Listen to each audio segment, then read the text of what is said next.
ल साथीहरु, यो चाहिँ 1 नम्बरको कालो बेसार, यो काठमाडौँको लागि है। एकजना सरले चाहिँ पेमेन्ट गरिसक्नु भयो। उहाँलाई चाहिँ अब एउटा पोका पठाइदिने हो भोलि। अनि अर्को सरलाई चाहिँ पर्सितिर हुन्छ होला भन्नुभएको थियो। हिजो 2-3 दिन हुन्छ भन्नुभएको थियो। उहाँलाई पनि एउटा पोका पठाइदिने हो। अघि दिउँसो खनेर ल्याएर पुरै धोइधाइ गरेर पुरै जराहरू पुरै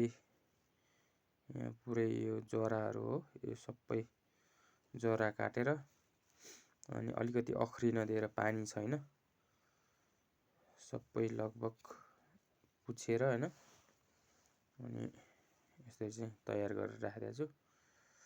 अब यो पठाउने तयारी है। यसरी चाहिँ तयार भएर आउँछ औषधिको लागि, आफूले सेवन गर्नको लागि। यो चाहिँ रोप्न पनि सकिन्छ, सक्न चाहिँ। यो जरा काट्यो भने चाहिँ अलि छिटो सुक्छ। यो त यताको हो, त्यही भएर निलो छ है, पुरै निलोवाला हो यो।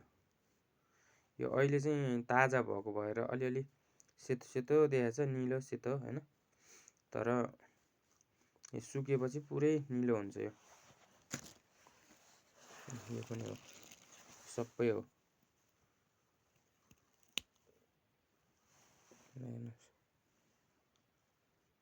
पुरै निलो छ, निलो निलो सेतो सेतो देखिन्छ क्या अहिले ताजामा। यो भिडियो हजुरहरूलाई नै पठाउने हो। जुन भयो नि एउटा पोका पठाइदिने हो। मसँग जोख्ने कुरो बिग्रेछ, अनि यो 1 किलो चिनी किनेर ल्याएर बनाएको है यो मैले भिडियो। जोख्ने कुरो यहाँ चाहिँ यो हो के अरे, तर यो सिस्टम अलि के हो धेरै जोखेर हो कि। अस्ति 10 किलो जोखिएको थियो, त्यही भएर अहिले धेरै देखाउँछ के। एक त अहिले ब्याट्री पनि लो भएको छ, ब्याट्री फेरि घरा नहुने, त्यही भएर अटोमेटिक हेर्नु यस्तो पुरै बढ्ने यताउता भएको छ कि। त्यही भएर अनि चिनी किनेर ल्याएर मैले आधा तौलेर यो 1-1 किलोको बनाएँ। अनि त्यसपछि यसलाई चाहिँ आधा गरेर हजुरहरूलाई तयार गरिदिएको छु।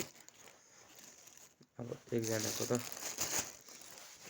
भोलि जान्छ, एकजना सरको भोलि आउँछ, एकजना सरको चाहिँ अलि वेटिङमा हुन्छ है। हस् ल, यति नै भन्न मैले भिडियो बनाएको हजुरहरूलाई नि पठाउनु हो। तर यो व्हाट्सएपमा जान्न, युट्युबमा हालेर अनि लिङ्क सेयर गरिदिन्छु मैले, लिङ्क पठाइदिन्छु है। बुझिहाल्नु भयो होला कसले पठाउनु भएको, कसको अर्डर भनेर त बुझ्नु भयो होला। ल है त, ल बाई, गुड नाइट।